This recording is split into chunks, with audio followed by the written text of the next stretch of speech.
Let's talk about free fall. So previously we've been discussing or we've been encountering problems involving objects moving through the horizontal axis. Now let's consider those moving along the vertical axis. Here in this part of this topic, so we are already familiar perhaps of the famous story, whether or not it really happened, as to how Isaac Newton was able to discover or somewhat come up with the concept of gravity and be able to determine the relationship between velocity, acceleration, and time and position through his experiment. So he was able to determine that objects falling to the surface of the earth falls at a nearly constant acceleration regardless of shape or weight. Okay. So that is why there's also this thought process wherein whenever we're asked which one would fall first, would it be, say, for example, we have feathers. So a kilogram of feather, say 1 kilogram of feather versus 1 kilogram of, say, metal balls. Considering that they have the same mass, it will be irrelevant because based on the findings of this experiment, free fall experiment, mass does not affect the acceleration of objects. And if you have performed already, so experiment 2, and then also if you notice in the previous equations, you don't see mass indicated in the equations. Okay. However, if we were asked which is heavier, say a kilogram of feathers or a kilogram of metal balls, so the answer for this thought question would be they are of the same mass. Okay. Or if how much they would weigh. So considering they're both here on Earth, so they will be having the same weight. But if one of them had to be in Mars and the other here on Earth, then it would depend on the value of the acceleration constant. Okay. Now, when we speak of free fall, so there are things to consider. Okay. So one would be all objects. So I have already mentioned they fall toward the Earth with nearly constant acceleration regardless of shape or weight. And to simplify our calculations, so we neglect air resistance. Okay. Meaning to say, we assume that objects are falling through a vacuum and that free fall acceleration is constant. Okay. And we assume that acceleration along, so vertical acceleration and would be the value of the negative gravitational constant, which is negative. So in SI, 9.81 meters per second squared. And in English units, that would be negative 32.2 feet per second squared. Okay? Now, free fall. Okay, libre lang ma-fall.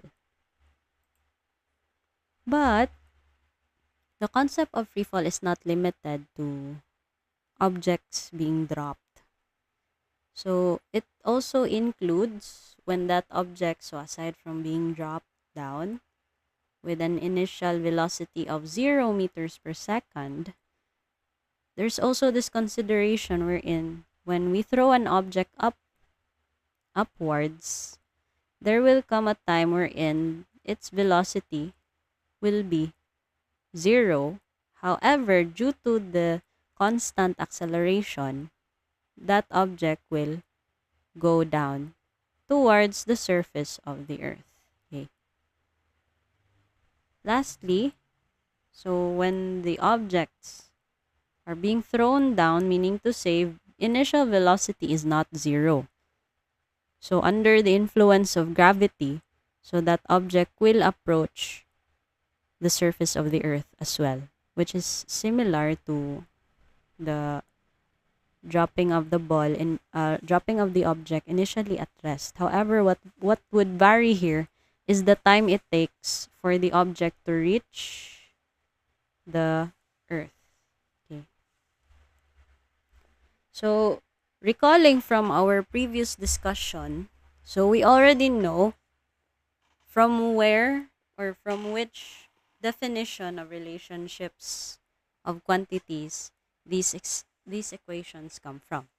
But now that we are talking about velocity, acceleration, and time, and position along the y-axis, so this will be now, so equation 1, let's call this equation 1. This is equation 2, 3, and 4. When we speak of free fall, equation 1 will now be, so along the y-axis, this would be initial, final velocity. So like I said, let me be consistent.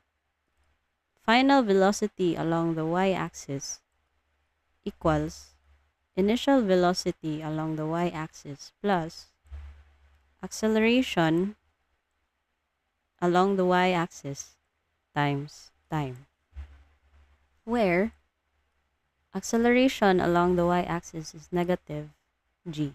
Okay. Number 2, or equation 2, instead of x sub f, it will be now y sub f. So this will be y sub I plus 1/2. This will be now vfy plus viy times time. The third one, still this is a position function of time. So along the y-axis, this will be y sub f equals y sub I plus initial velocity along the y-axis times time plus 1/2 of the acceleration along the y times the square of time. Lastly, equation 4, this is now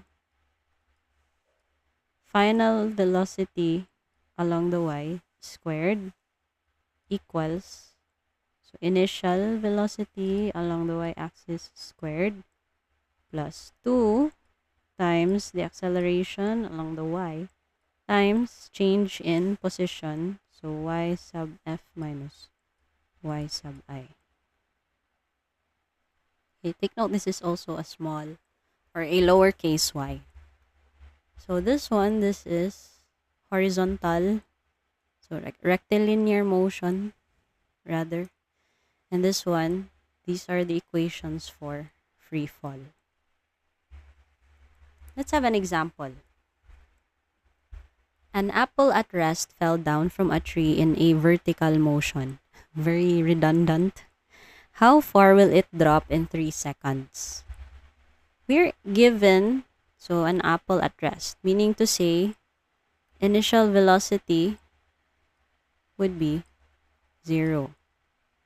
And that apple is said to have fallen down from the tree. So meaning to say, so if this was the tree, okay,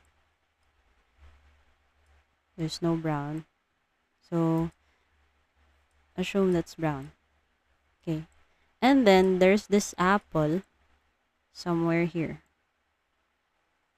Okay. Attached to the tree. And it doesn't really fall at a certain angle. Okay. So it simply falls down to the surface of the earth. Okay. We are asked what time, we are given the time rather. We are asked of this distance from the initial position of the apple to where it hits the ground. That would be change in position, delta y.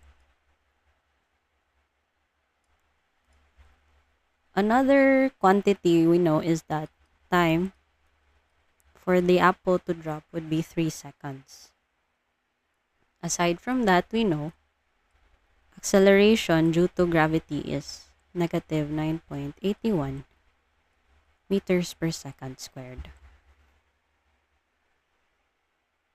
Now, from the equations we know, we're going to use the equation that relates position with acceleration and initial velocity and time. Okay. That would be, so let's just say this delta y equals, that would be, so let me just expand. So final equals y sub I plus initial velocity times time plus 1/2 acceleration times the square of time. Okay.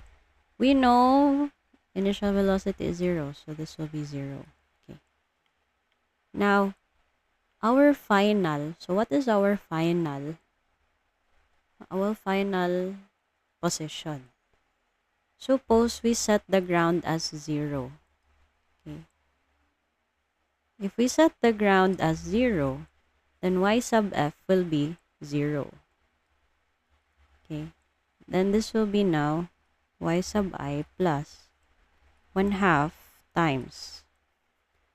This is negative 9.81 meters per second squared times the square of 3 seconds. Okay. Now we will know the initial position of the apple from the surface of the earth to wherever or whichever part of the tree it is. Now, since this will be, so let me, para dili maglibog sa sign, this will be y sub I, this is now 9.81 times 9 divided by 2. So, calculator. So, we have negative 9.81 times 3 over 2. We have negative 14 point, sorry, this is squared. Here.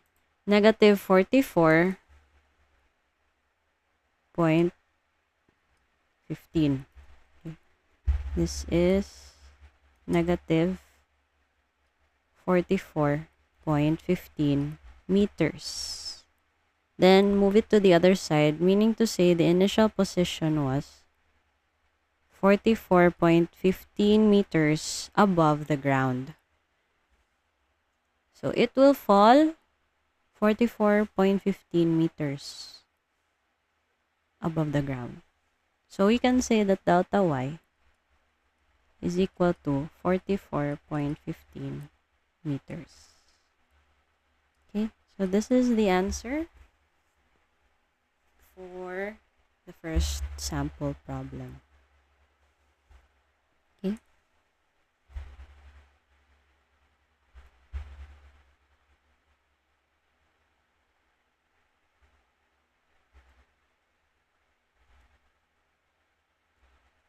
Okay, so let's proceed to the next problem.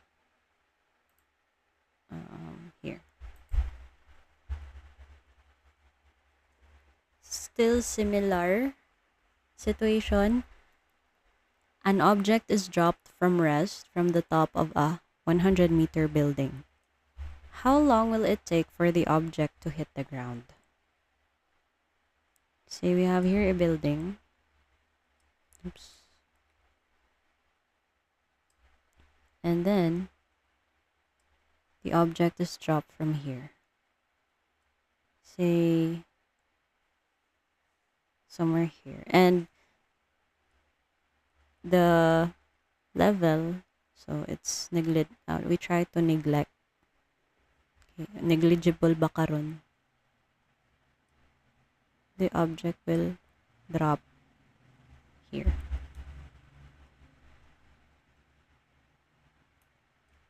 Okay, so we are given the height of the building, which is 100 meters. Say this is 100 meters. How long will it take for the object to hit the ground? So here. And then, this is delta y. Okay. Another thing we know is that acceleration is negative 9.81 meters per second squared. And we know that the object is initially at rest. So, initial velocity is 0. Okay. Now, which equation are we going to use? We are to relate position with acceleration, time, and velocity. So, definitely we can use the same one that we used earlier.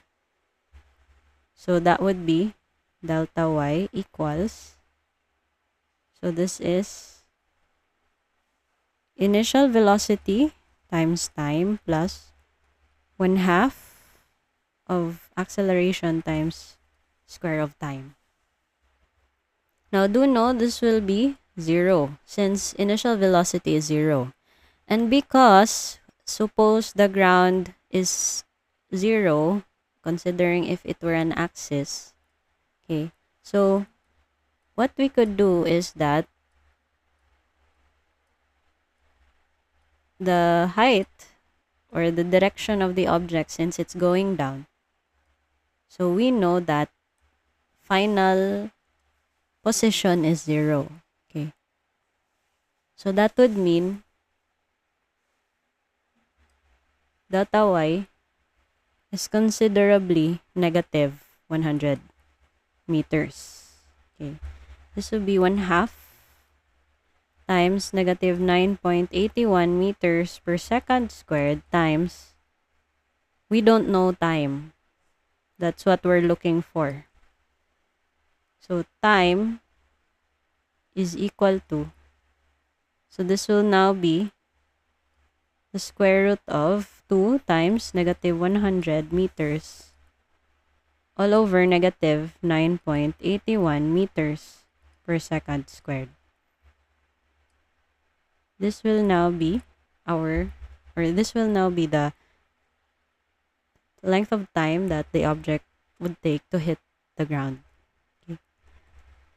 So this will be square root of negative 200 all over negative 9.81. So it will take 4.52 seconds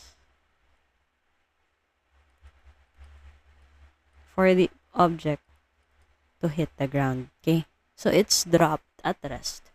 What if, say for example, it was thrown down? Okay, it is not thrown upward and down, rather just thrown down. So for example, we change this as object is thrown down. Okay, now let me change the color. Say for example, we throw it down and compare which one would take shorter time. Say for example, thrown down from the top of a 100-meter building, say at for example lang, say we have 5 meters per second. How long will it take for the object to hit the ground? Same question. What would be time? Except that we're given initial velocity. Now we know that since it's going down, velocity will also be, so initial velocity is negative. Okay, so this will be negative 100 meters equals, so negative 5 meters per second times we don't know time plus 1/2. Okay, let me transfer.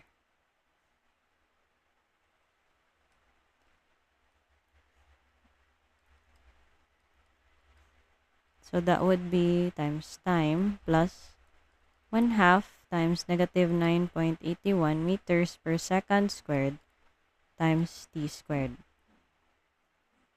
Okay. Now, this would be resulting to a quadratic equation. Wherein you have here, so you will need to know at what time. Okay.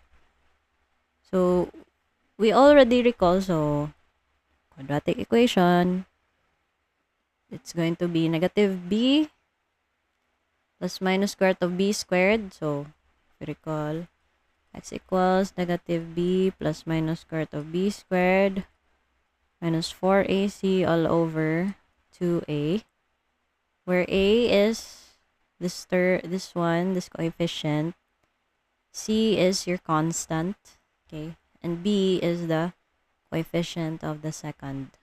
Okay. But to speed things up, so let's try to use our calculator. Yeah, I know I will probably get called out for this, but we're trying to save time. So go to, if your calculator is Casio, so go to 5 and then pick number 3. Letter A is negative 9.81 divided by 2. Since this will refer to this this coefficient, this B, then B is negative 5 meters per second, and then the constant, transpose it, that will be positive 100. Now you have there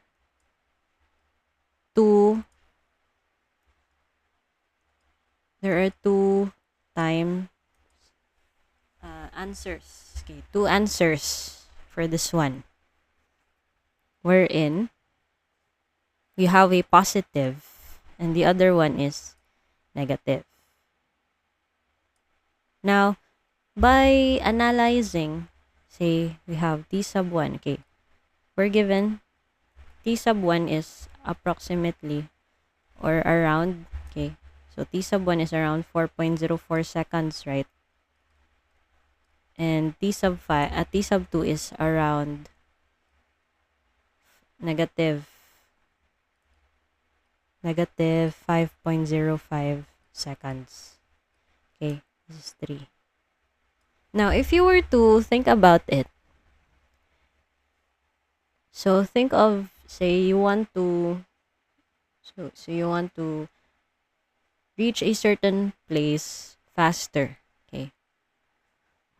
Would you have to rely on, say for example, you want to go to seaside? Would you walk from, say, Mambaling to seaside? So, which is faster, no? Assuming ideal conditions, disregard traffic. So, definitely, you would need a little push or a catalyst for you to reach there faster. So, looking at here, relying on the influence of gravity alone, so we'd expect that when you drop the object, it will take longer time versus when you have an initial push, initial velocity at time 0.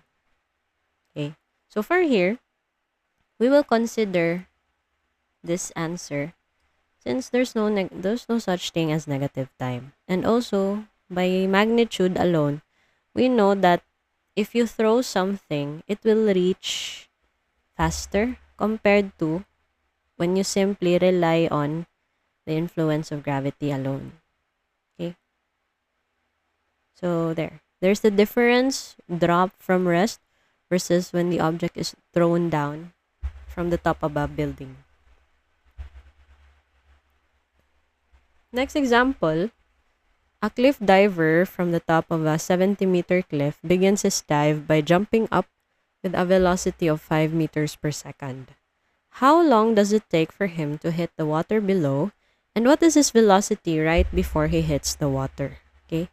So, if we are going to look at the problem, it's quite different from the previous ones. Okay. So, say for example, you have a cliff here, there. And then, so say, dagat ni obviously. Then the diver is here.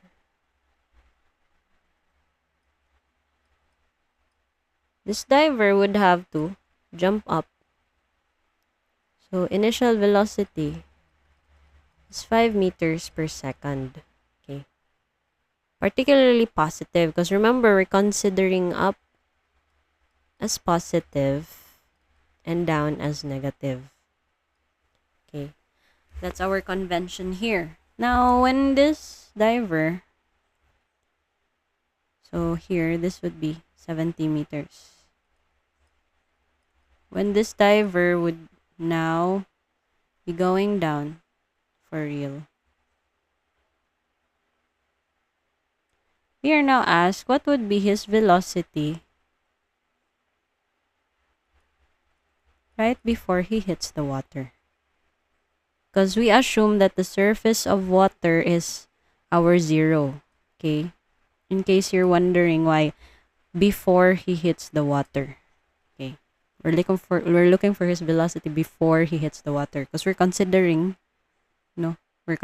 zero as the surface of the water. What else do we know here? Okay? So this is delta y. And since this is from 0. Okay. So this time, let's try to somewhat set a convention that since our change in height, so it is a positive. So our final velocity is expected to be negative. Negative in sign in the sense that, remember, down is negative. Okay. The cliff diver jump up, that's positive velocity. And he will reach a point wherein due to constant acceleration, he will go down. Okay. And that is negative velocity. Now we know, what else we know is that constant acceleration, that's negative 9.81 meters per second squared. Okay. Now, what else? So we're going to relate. Okay. Also here, even though looking at the axis, if this is 0 and this is 70. So the initial position, y sub I, is 70. Okay, so y sub I is 70. And since y sub f is 0, so all along this should be negative. Okay, 0 minus 70 because it's going down. Okay, so delta y is negative 70. Even though we are from the, say, on the upper quadrant. Now let's try to find the equation that suits this problem. Now we know velocity initial, velocity final is what we're looking for. For question A, we're asked the time for him to hit the water below. But the problem is, since initial velocity is 0, we cannot use this one. Okay? This will not apply since initial velocity is not 0. So what we can do here is find the final velocity first. Okay. And then we're going to be able to get the time it takes for the cliff diver to hit the water. So we can use, so the final, sorry, this is y. The final velocity equals initial velocity squared plus 2 times acceleration times, so let's just use delta y. Okay. Now here, final velocity is what we're looking for. So let's take the square root of initial velocity is 5. 5 meters per second squared plus 2 times negative 9.81 meters per second squared times negative 70 meters. Now, I think by now you get the point why delta y is negative. Otherwise, if this were positive, then we'd have to make this positive as well. Otherwise, we cannot get a value for this since it would be an imaginary number. Okay. So, final velocity would be, so this is going to be square root of 5 squared plus 2 times negative 9.81 times negative 70. And that's, am I missing something here? So, am I missing something here? Let's see. 5 squared plus 2 times negative 9.81 equals, I wonder why this is negative 70 man, diba? Let me just, okay, anyway, let me clear first. Okay, square root of 5 squared plus 2 times negative 9.81 times negative 70. Oops. Anyway, okay, so this is correct. 37.4 meters, okay, per second. This is 37.4 meters per second. And since he's going down, so it's going to be negative. Next is, okay, so remember nganong negative, positive 5 up, there will be a certain time here where his velocity will be equal to 0, and then it will be negative. Okay, but in this part, it's still a positive, it's still a constant acceleration. Next is, we're going to find the time. So we're going to use final minus initial velocity equals acceleration times time. So this will be now negative 37.4 meters per second minus 5 meters per second all over negative 9.81 meters per second squared. And this will give us the time in seconds. Okay. So, to do that, so let's try to get our calculator. Here, this will be negative 37.4 minus 5 over negative 9.81. And that would be 4.32 seconds.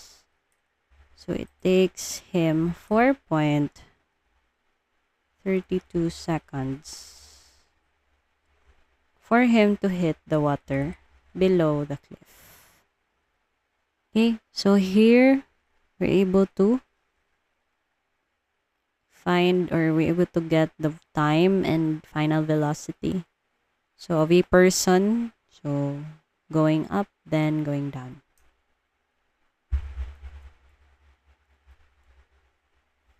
Next example. A bullet is shot vertically into the air with a velocity of 450 meters per second.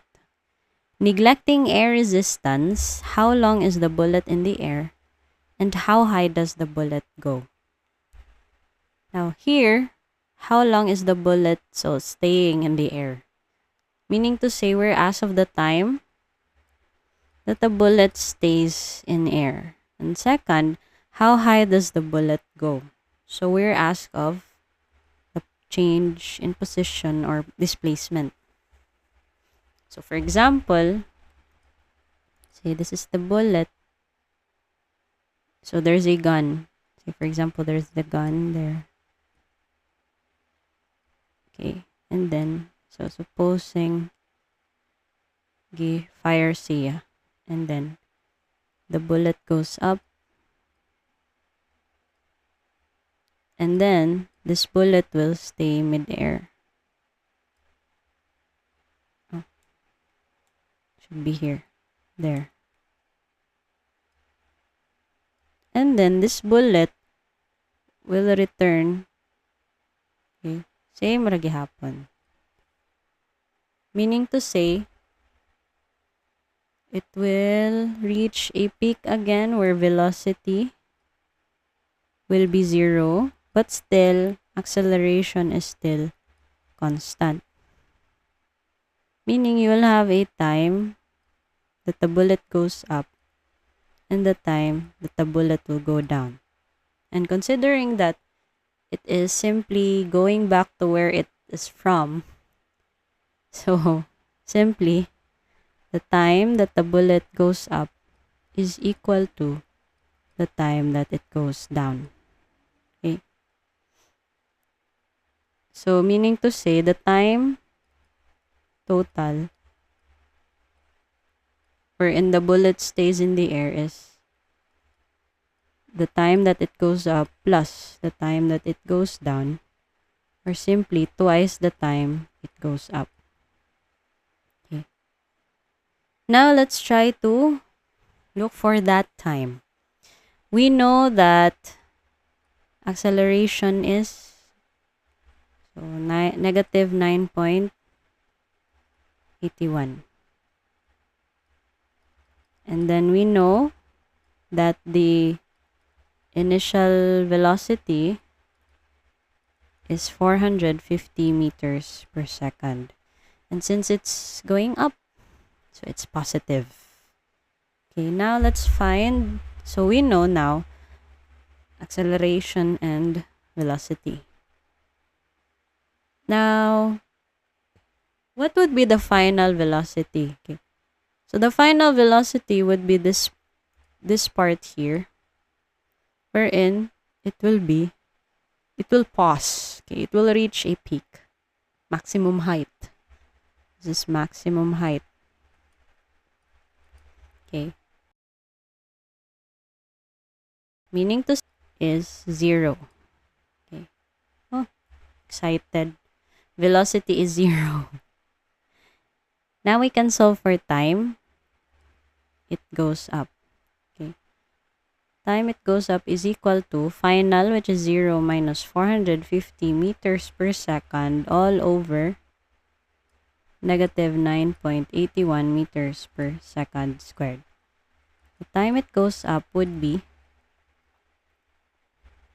so this would be negative 450 over negative 9.81.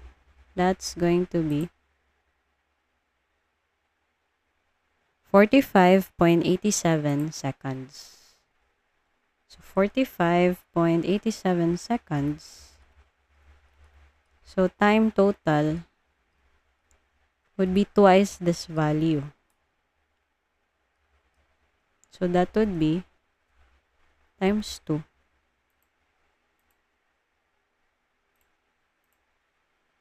That would be 91.74 seconds. So the bullet stays 91.74 seconds. Or, well, approximately. Okay, so if we were to convert this into minutes, so you can just press this one. Wait. No, 91.74.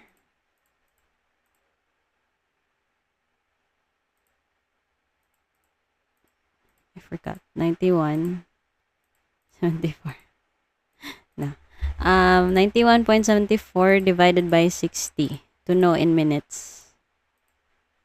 Okay, there.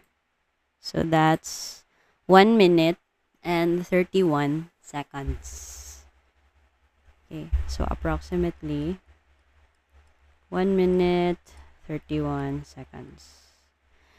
Now, how high does the bullet go? So we'll know of the height or the height of this bullet. Okay. So we can use or we can relate position with the acceleration and velocity. So height is equal to, so lahos na. So that would be negative 450 meters per second squared all over 2 times negative 9.81 meters per second squared. Meaning to say, the bullet would be or would go around, so this would be negative 450 squared 2 times negative 9.81. So that's 10,321 meters or 10.32 kilometers up. So it's positive, expected to be up. Okay. So here, we're able to relate time. We're able to have this example of an object thrown upward, then it goes down. That's still considered free fall. We have this diver. We're able to compare difference between the time it takes for an object to reach the ground when it relies on gravity or when it is thrown down. And of course, so famous apple. Okay. So see you in the next discussions.